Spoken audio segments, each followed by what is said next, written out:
Hey, everybody. What's going on? We always do a countdown. I don't know. It made me giggle today. I don't know why. Did it? Yeah, it's weird. Yeah. But so we are back. And Guess who's back? we're going to talk about one of my favorite subjects. Well, that was nice. Yeah, well, He was dancing, for those of you that are just listening. sorry. Yeah. Go ahead. So you're excited about our subject today, too. Well, I would hope so. Ow, I just hit my hand. It's our son, Gray. Yay. He's the best. Gray. We love him so much. Yeah. Gray's awesome. Yeah, and so probably through this, I don't know, I might cry. I mean, I'm a mom and he's my son. And you might. Are you going to cry? There's a high probability of that, probably. That would be sweet if you did. You should try to make that a point. I'm just kidding. But honestly, we haven't really, I mean, to a few people individually, we've said a bit of our testimony with Gray, but honestly, not on here. And so earlier, I was just praying about the podcast because we always have the discussion, hey, what are we going to talk about this week? And we pray on it. And we were thinking of one thing, and then I was just spending time with the Lord, and I just got so thankful. And I was a blubbering mess, Aubrey, earlier, which, you were working on something, so you didn't know about that. Yeah. But I was just thinking about the goodness of God and, our son's story. And so I was like, I think it's time to just talk about how good God is and through our son's life and through us getting to be his parents and all that. Yeah. Well, and I think it's cool too to be in such a place like that you have. There's so many different podcasts that are out there, and you can find pretty much anything to listen to that you want to listen to, and I'm not saying that that's bad, but one of the things that we always wanted to do in Piece of Authenticity is just to remain authentic. And some days the Lord will give you things on your podcast, or maybe you have a Bible study or maybe something like that where the Lord will just bring something to your attention that's like, okay, we need to talk about this in our podcast. Or maybe there are other days where you're just really not feeling anything, but all you can do is sit there and go, well, Lord, what am I supposed to talk about on this podcast? You know what I mean? And nothing ever comes to you. But then, you can stop and you can reflect on how good God has been to this point. And I think that maybe you don't always have something to teach, but you always have something to be thankful for. And I believe that when we position our hearts towards thankfulness, then that is the place to where you can actually be content in every season, like what Paul talks about. And no matter what you're going through, you can always look back and be like, Lord, thank you so much for everything that you've done for us. And maybe this isn't one of those podcasts that's just going to go, and just like minister the revelation. Greatly. But I believe it'll show you the goodness of God and also what you're thankful for in your life. And maybe you've overlooked it. Maybe you. Yeah. I was already about to cry when you were talking, so I'm like, oh no. Yeah. Oh no. It's amazing. It's amazing to me because the longer that I'm in a relationship with Jesus, the more that I start to realize that we always make up these ideas in our mind about how things are supposed to be. And, rarely, if ever, most of the time I would say never, is how things unfold like the way we want them to. But God is clearly not surprised by anything that we go through. And so I think it's kind of when you can walk in a multitude of trust to where it's like, dude, this completely caught me off guard. Like, I'm not ready for this. If you can walk into those things with your head high, just knowing, I might be surprised and I might be taken off guard, but God is not surprised. And, I might be about to walk into the greatest storm of my life, but, Jesus is walking on the water to me, and he's bidding me to come out onto the waves. And, many of you probably know. I mean, you guys see Gray at the beginning of and at the end of all. We of need our new videos. footage, though. Yeah, Gray's a lot bigger than that now. But But Gray is a blessing in many different ways. But from the day that we found out that Jordan was pregnant with Gray, I remember I laid hands on Jordan's stomach every single day. Yeah. And I spoke things into Gray's life. And I remember praying, Lord, thank you so much, because it's not lost on me that there are people out there that can't conceive at all.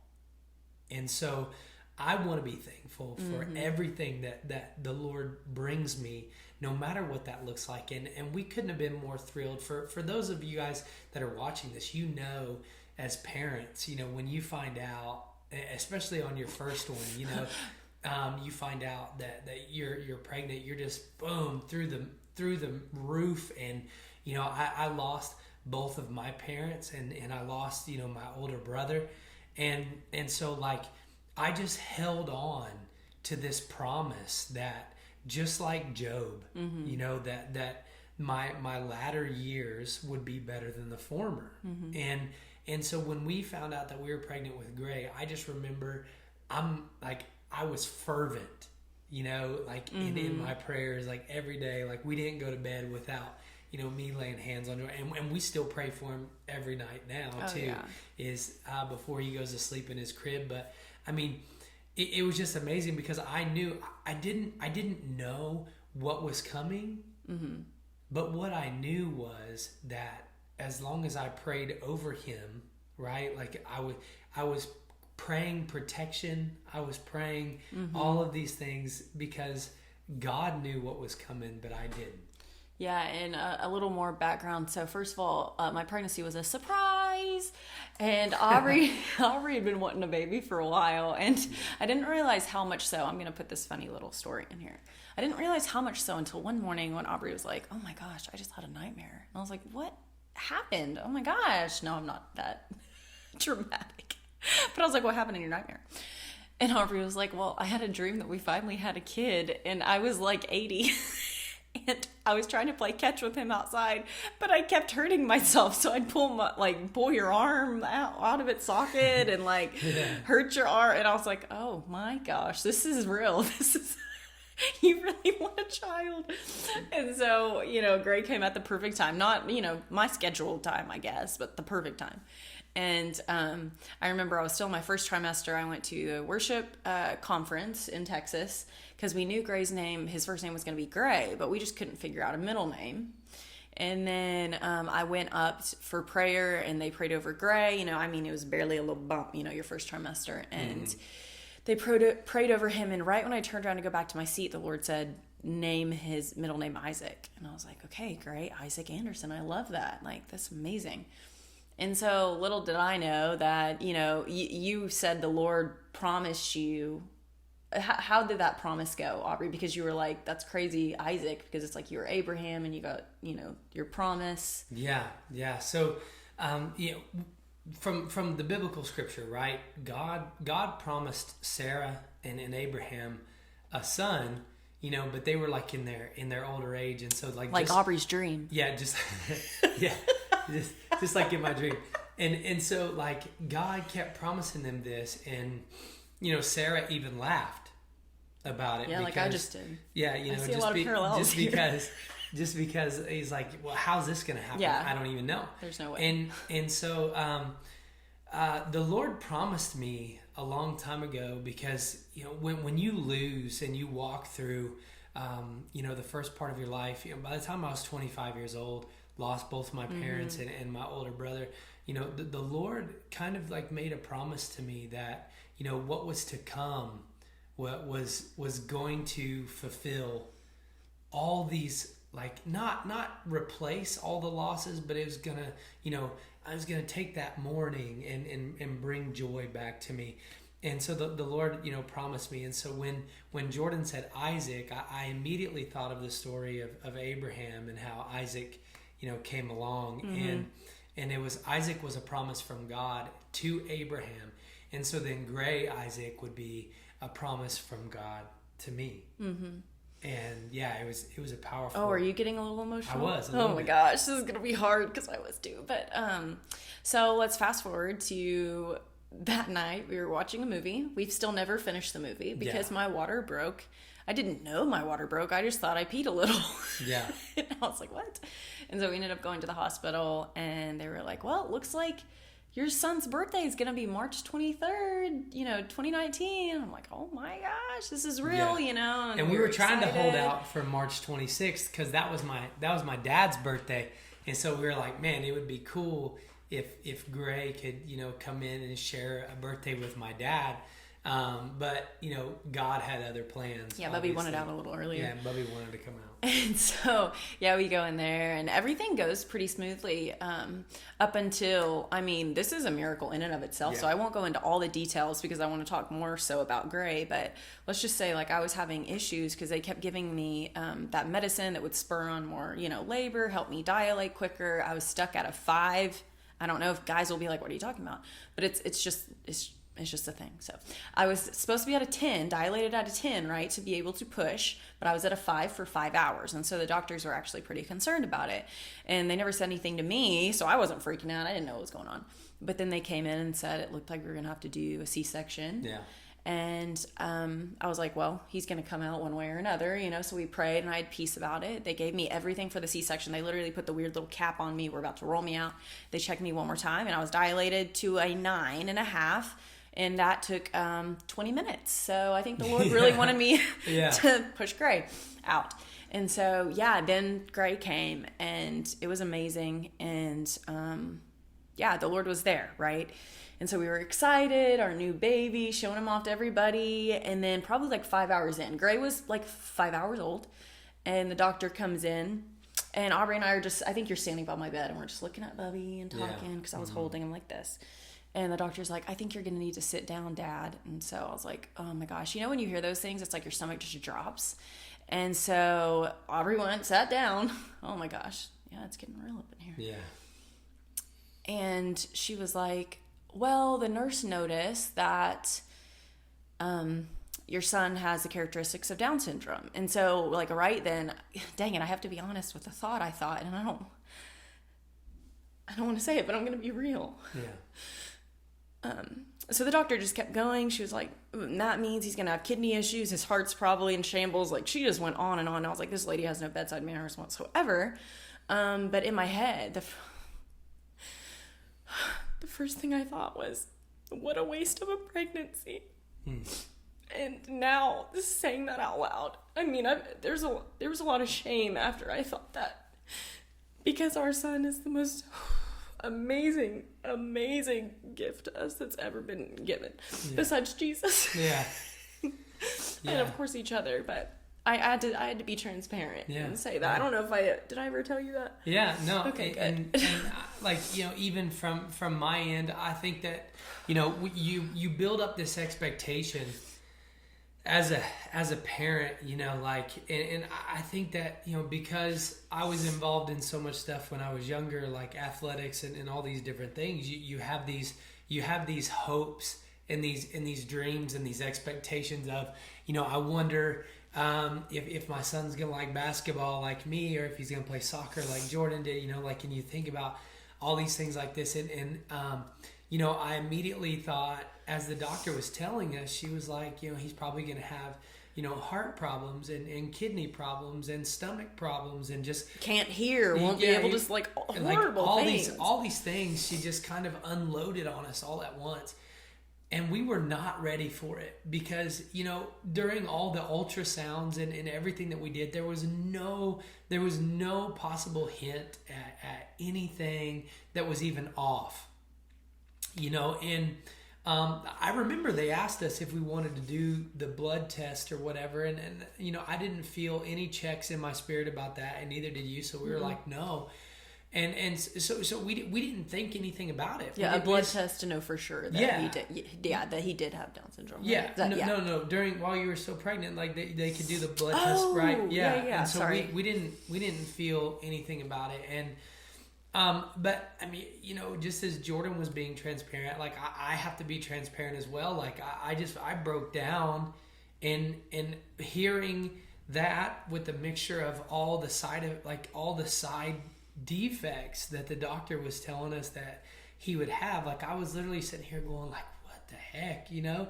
And, you know, when you've, and many people can probably attest to this, because it was a severely, like it felt like all the wind just kind of got sucked out of my sails, and like all the high hopes that I had and all the dreams of everything that, you know, my son would accomplish for those brief moments was taken.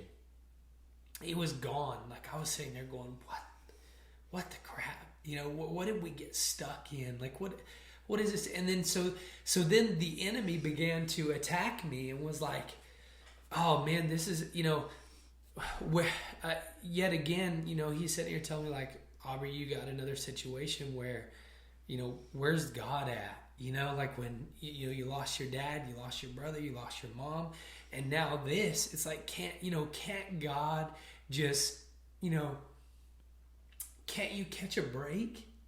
And it was so selfish. It was so, but I, you know, I have to be honest, like these things just kind of came to my head, and I began to call people that were, you know, really important to us at the time, you know, and people that I really allowed to speak into my life. And I kept saying, like, this is what the doctors are saying.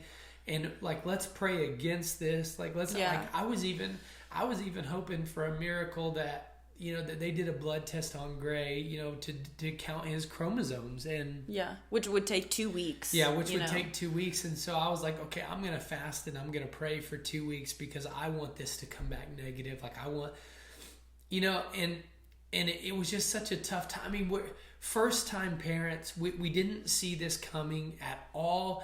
And then it was just like, wow. Like, so then we're like, Gray's not even a full day old, and we're already talking about having to go see a cardiologist. We're having to go see, you know, a kidney doctor, you know, and all these things. They're like, we have to take him in for tests. Like they just took him almost right after the doctor told us all that. You know, and we were trying to defend it in our heads. Like we were like, no, you know, he might have some of those characteristics, but, you know, and I was trying to look up any evidence that I could of times where doctors said that a child, you know, had trisomy 21, and then turns out that it didn't. And, you know, I wish that I could say that I responded to that moment in faith and been like, okay, well, God, this is another thing coming. Let's go.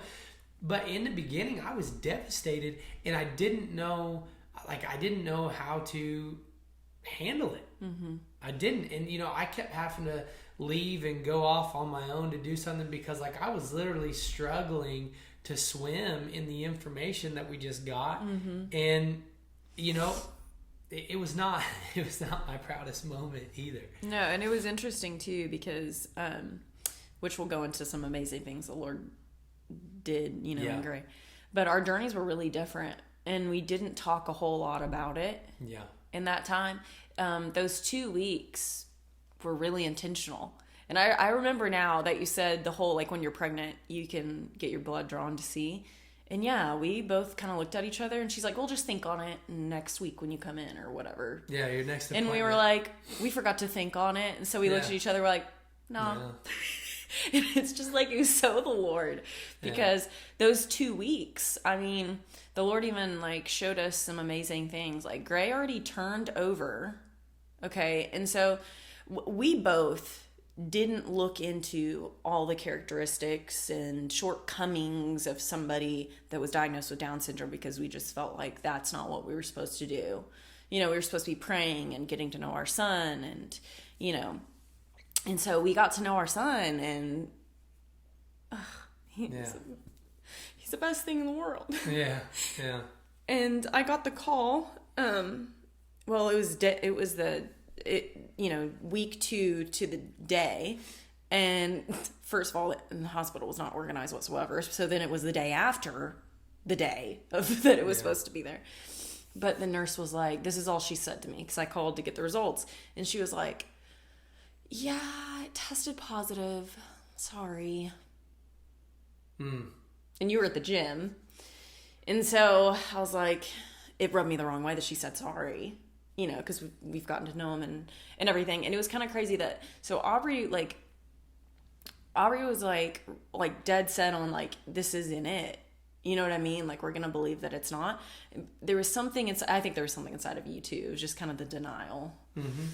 But I knew, I was like, I believe he does, but I'm going to be praying that there's nothing that hinders what the Lord has created him to do. Yeah. It was kind of like that. You know what I mean? So it's like we almost prayed a little different, but like the outcome was like, yeah, you know? And so, yeah, like, I think you took that. Did you take that hard when I called you at the gym?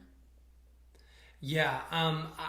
I had this idea built up in my mind and like in my prayer time. Like, obviously, I think that we all can be guilty of praying selfish prayers. Mm-hmm. Oh yeah. You know, I think that sometimes we get confused with what we want and versus like what God's will is.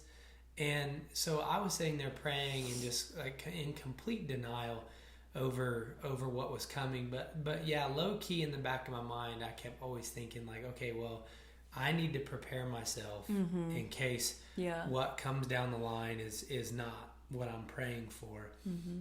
And I remember being I was at the YMCA and working out, and I remember Jordan called me and told me, and like I had to grab my stuff and I had to run out like to my car because I just couldn't contain it. Like I just began to cry because I immediately thought back to what the doctor was saying, and it wasn't that time.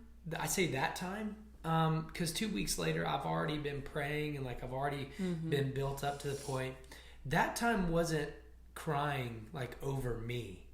It was crying over the fact that you and I were going to have to go through all of this stuff with a little boy that we'd connected with, that we we were just loving on for 2 weeks, and this is who God gave us, you know what I mean, and like we're going to have to go see all these specialists and all these possibilities of everything that could go wrong. And so then I was crying. I was like, man, it's going to be one point, and I'm going to have to watch this little boy just struggle. You know what I mean? Like just go through all these things and deal with all these things, and there's absolutely nothing I can do about it. I'm completely helpless. I can't keep people from making fun of him. I can't keep the world from harming him. And so I just remember sitting there. I had to sit in that truck for like 30 minutes, and I had to sit there, and I was crying, and I was just talking to the Lord, and I said, Lord, I can't do this.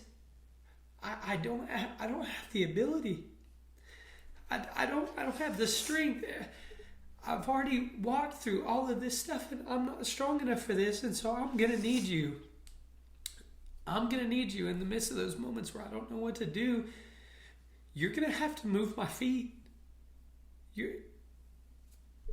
And so I just sit there and I cried and I just spent time with the Lord, and I said, okay. I was like, if this is the way things are gonna go, Lord, you are in control. Nothing surprises you. And I kept having to tell myself that over and over again. Lord, nothing surprises you. I trust you. I trust you. And so then our focus kind of shifted to where it was like before every appointment we were praying, and still I just want to let everybody know that even with this diagnosis and everything like that, it doesn't keep me from praying God's perfect will over my son. I declare every day that he is the head and he's not the tail. He's above and he's never beneath, and that the Lord created him for such a time as this, and that he will live and he will serve God, and God has a plan for his life that's greater than anything that I can ever think or imagine. And these are the things that I pray every day, because the Lord has to move my feet, because everything about this is outside of my control. And I built this life after losing so much. I built this life into something that's like, okay, I can control all this, and I don't like anything outside of that I can control. I don't want it. And so when this happened, I said, oh, dear God, the illusion of control. I was like, Lord, you're going to have to do it. He's going to have to do it. And I remember was he like 6 weeks old when we took him to his first cardiologist He was appointment? 3 months. Yeah. So about, what is that? So it'd be 12 weeks. Yeah. So yeah, we took him to the cardiologist, and we got him, we got him looked at OU Children's and everything like that. And I remember the cardiologist was like, yeah, he's got a few small holes. One thing he did say, remember Gray got an echo when he was like brand new, still in the hospital right after we had him, and he had that blood vessel that was open above his heart. Yeah. So the doctor said in 3 months that had already shut. And Yeah, it so already healed up. he was saying like, this looks good. Yeah. Like he really believed. Yeah.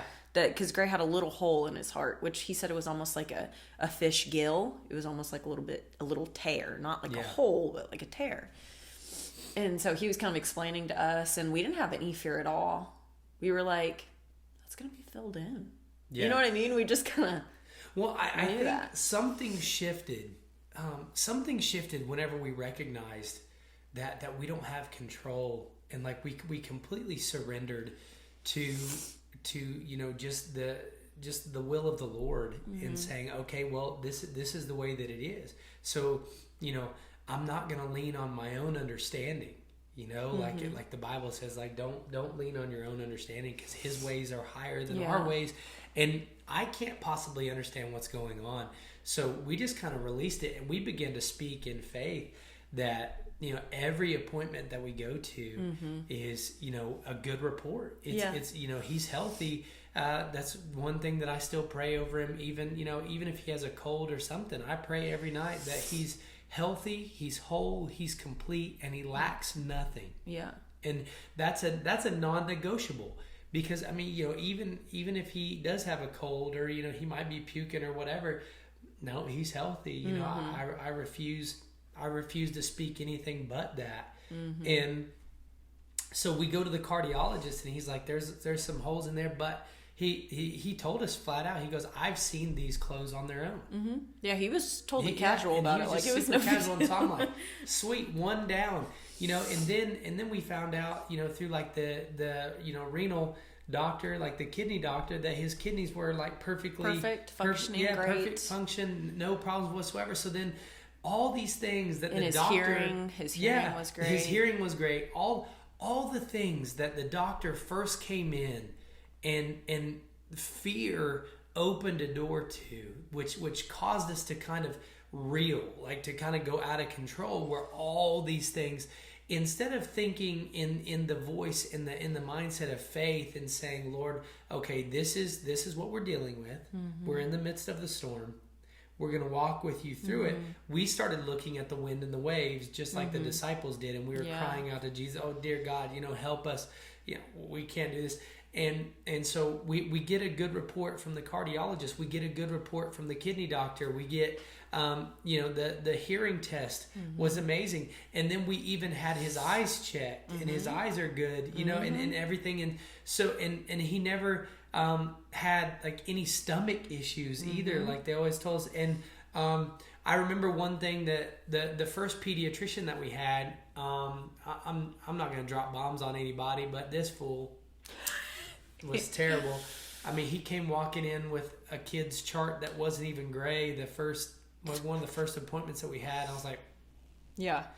And then, but so he comes in there. Where was I going to go with that? Anyway, he comes in there. Well, it's just something that, of course, Gray, like certain doctors, kids are just numbers. Things like that. Yeah, and he Gray's first pediatrician kept saying, well, like kids like Gray, or people like they Gray, tend to, and talking about like every kid with trisomy 21 is the same person. Yeah, like like it's just a statistic or whatever. And granted, I know that the doctors didn't want us to be caught off guard by anything that we were about to face, but we already were. So why did they piled all that stuff on us at the very beginning? Like, these are all the nightmares that you are going to have to face. And so we kind of jumped, and listened to that voice of fear that said, this is what life is going to be like for your son. And, so we responded in faith. And, we got all those amazing reports from the doctors, and Gray kept getting bigger, and he kept getting stronger, and never had to go to any type of specialist whatsoever after that. And what we found out when he was 18 months old, we went back to the cardiologist, and those holes, just as the doctor said, they were filled in, and his heart's perfectly fine. He has no issues. And the doctor's like, I never have to see you again. Yeah, it was amazing. And so we're sitting here going, all that report from the very beginning that they told us when Gray was 5 hours old.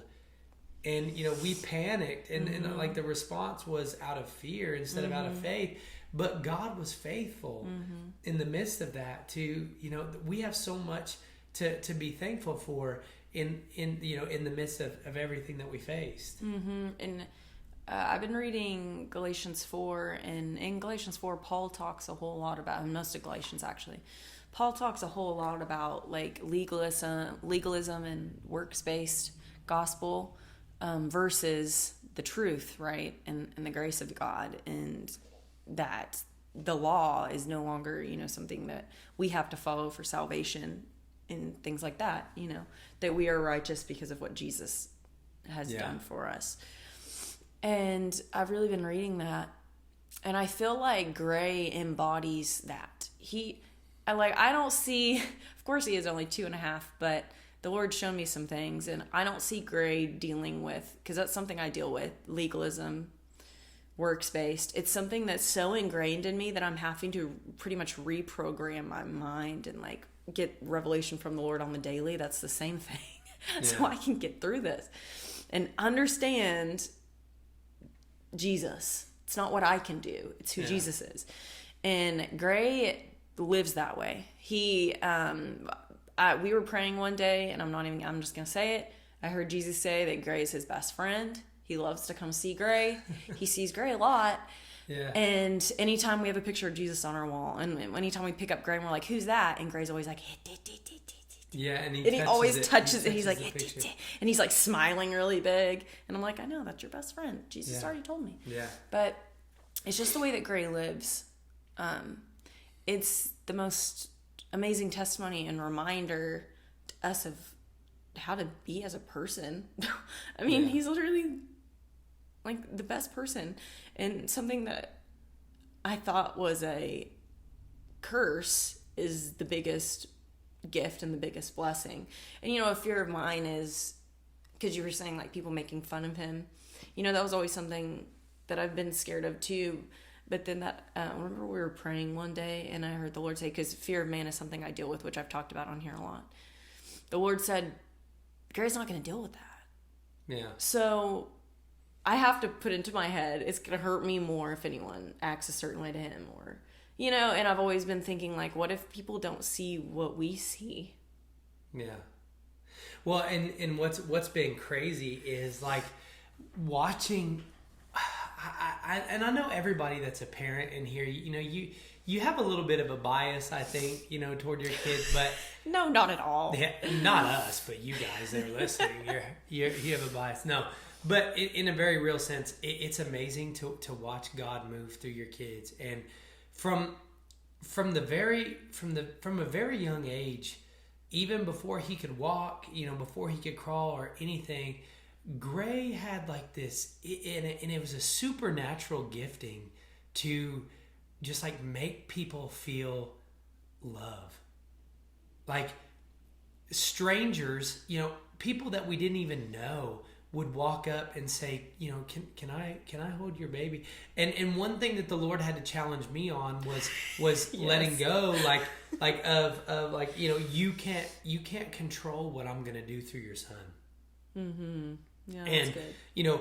And so there would be people, and I remember at church and stuff like that, mm-hmm. there would be random, I say random people, but that, they were people that attended our church, but we just, hadn't connected with them yet, or we weren't close with them, that would go, can I hold your son? And as soon as they would hold Gray, people would just weep.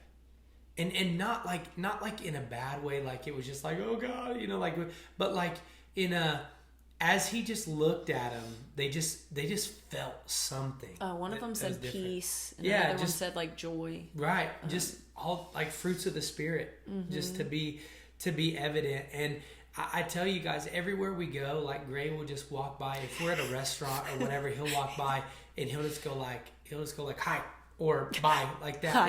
like Hi. to people at the restaurant, and it can't, like, people will literally be sitting there. I've seen it one time where a husband and wife were sitting at a table and you could tell that they were arguing, and Gray would walk up there, put his hands behind his back and smile at them, and they would both stop arguing, look at him and just smile and go, oh my gosh, aren't you so cute, and all this stuff. Yeah. And then like just watch him walk away, both smiling.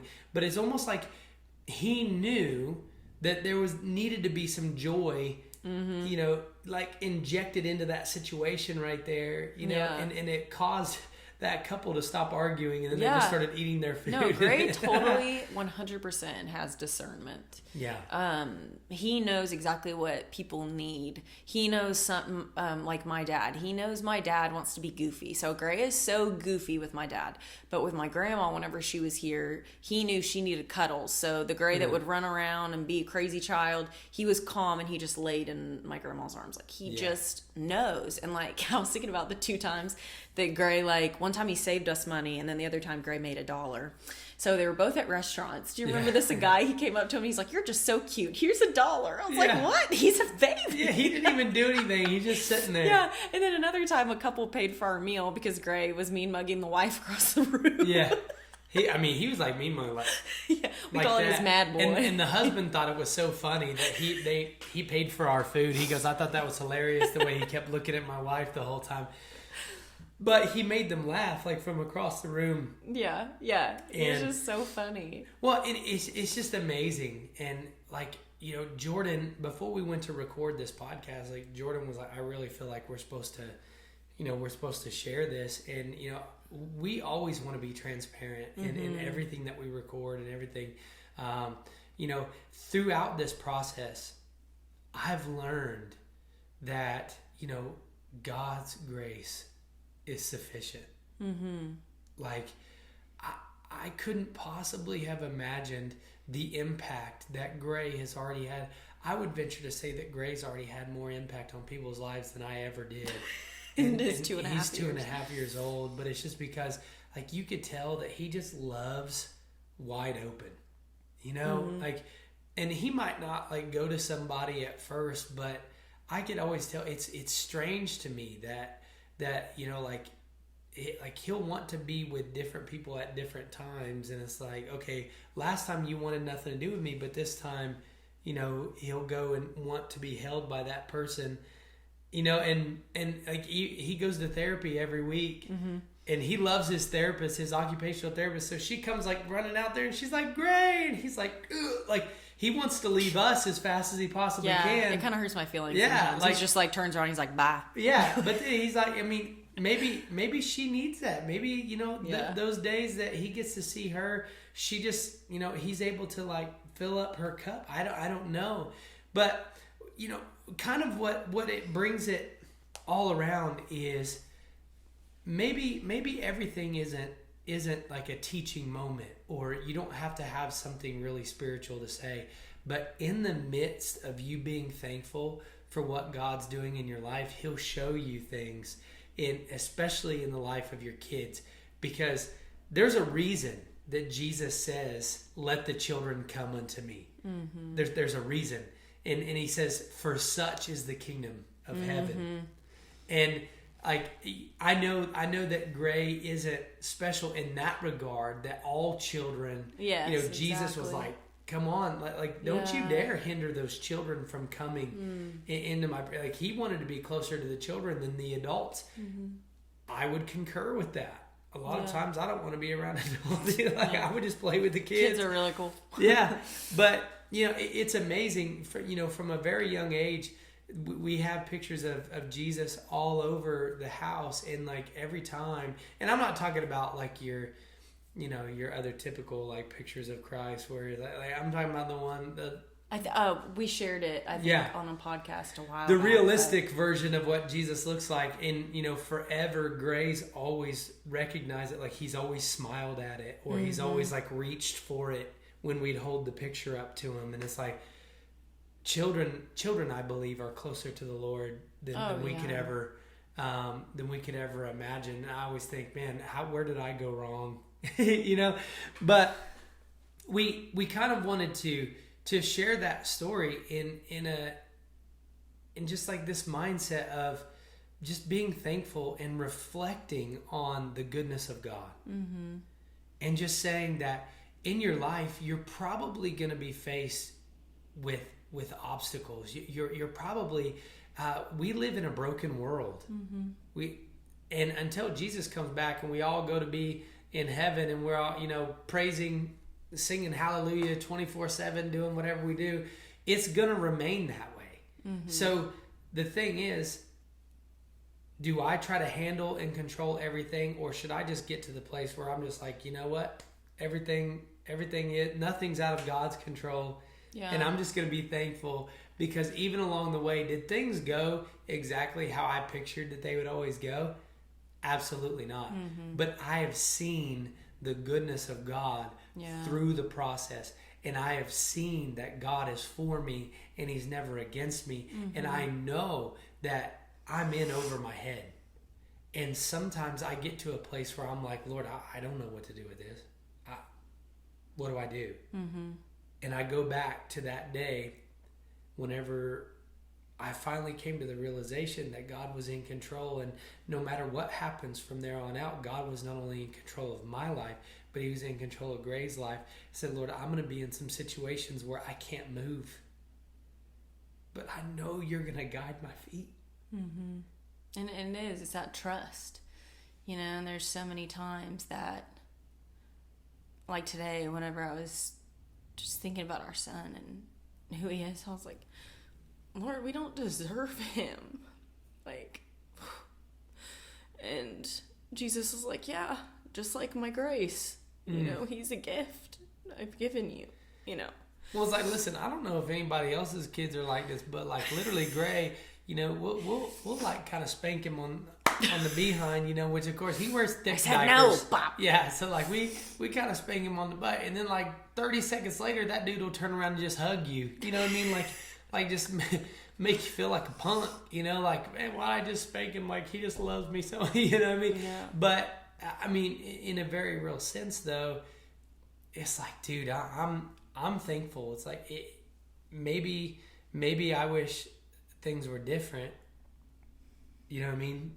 But now that they're not, I'm grateful for the way that they are.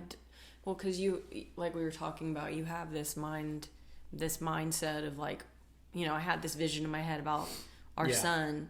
There were prophetic words over him when I was pregnant. He was going to preach, he was going to prophesy. He's going to have huge ministry, that sort of thing. And so whenever we heard about Gray, I was like, maybe that's for the next one.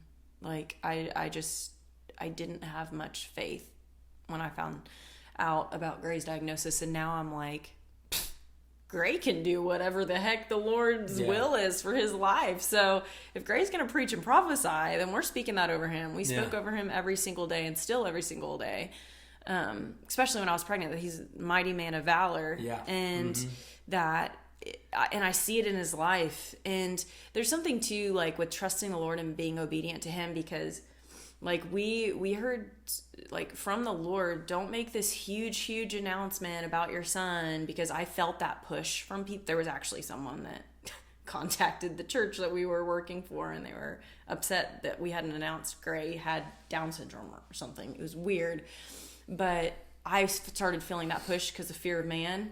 No, we need to announce it. But then the Lord never opened those doors for us. Like, why? He's my son. I mean, I'm not going to label him. Yeah, he's my son. So that's what Gray is to us. He's not our son with Down syndrome or our Down syndrome son. It's not, you know what I mean? Like, he's our son. And he is the most amazing human being in the whole entire planet. I mean, maybe I'm objective. You're biased. I don't know. Yeah, maybe I'm biased. Maybe I'm not. Yeah. I don't know. But at the end of it all, I sit there and I thought about, the grace of God, and we don't deserve it. He extends grace and mercy to us on a daily basis, and it's a gift. Like Ephesians 2 tells us, he gives us grace as a gift. And, so you think about the parallels, and I used to think the gift of grace, that term is always used in churches everywhere, the gift of grace. And I was sitting there thinking about gray one time, a long time ago, and it kind of just goes together. You have the gift of grace, and then you have the gift of gray. And I always thought, man, if I ever write a book about, one of these days when God is using our son in tremendous ways, if I could ever write a book, or even what would be cool is help him write a book. Yeah, for real. I'm sure he'd like that title. He'd be like, yes, the gift of me. Yeah, the gift of me. But I had no idea that throughout this process, how much more real God could become. Oh my gosh, I've never looked in the face as a parent. You've never looked in the. I didn't know what that meant, but when I look into the face of my son, I'm just like, there's God's goodness right there. There he is. I can't deny that. It's pretty cool.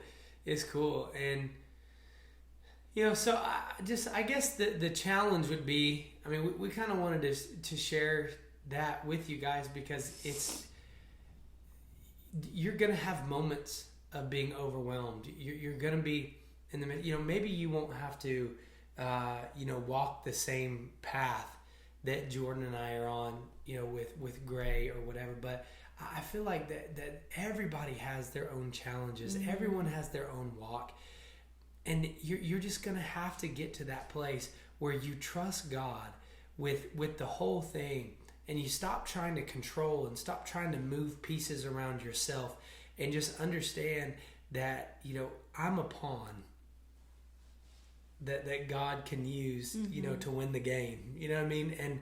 And just in that whole thing of just being thankful in your heart for what you do have, and it changes your whole perspective mm-hmm. of life, is when you can sit there and go, man, I wasn't thankful with the diagnosis, but you know what I was thankful for? The fact that he literally statistically proved everything else wrong. I would say this. I am thankful for the diagnosis because of what the Lord's going to do through Gray. He's going to be a living testimony of doesn't he have Down syndrome? Does he have... Oh my gosh, how is he doing this? Yeah. I don't know. Why don't you ask God? Yeah. Because...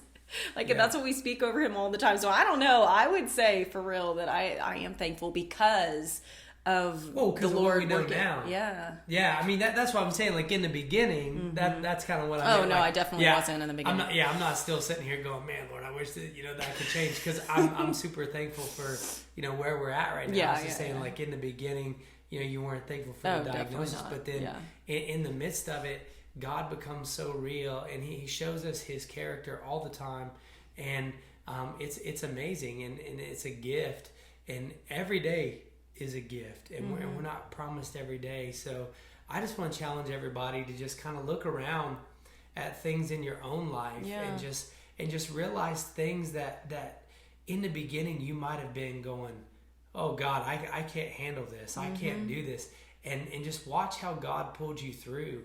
And have, all those wins, journal them down mm-hmm. so that sometimes we forget just how faithful God has been. And I'm just as guilty as the next person mm-hmm. to remember his faithfulness. And in the midst of some deep water, in the midst of some storms, he's been right there with me every time. That's good. Every time. Every time. Every dang day. Every dang day. Yeah, but thank you guys. This one went a little longer, but hey. This is a little bit long. This is 45 minutes. But, we thank you guys. Thank you for being on the journey with us. Thank you guys for praying for us, for listening to us, and for continuing to support us. Hit us up on social media. Share the podcast with other people if you think that they need to hear something. Maybe even this could minister to someone, with any children, but a diagnosis. Yeah. That maybe your child has gotten a diagnosis and you're at one of the stages we were at, or, this could mean something to them too. Yeah, absolutely. And just trust in the Lord. And if you guys need prayer for anything, please reach out to us through Facebook or Instagram or whatever. And we'd be happy to pray for you, to lift you up. Maybe if you're going through one of those stormy seasons, let us know. But we love you guys. Thank you for joining us today, and we'll see you right here, same time, same place. See you later. Week. Bye. Bye. Bye-bye. Hey, say bye-bye. Bye-bye. Bye-bye. Say bye-bye. Say Bye-bye. bye-bye. Oh, okay. Bye-bye.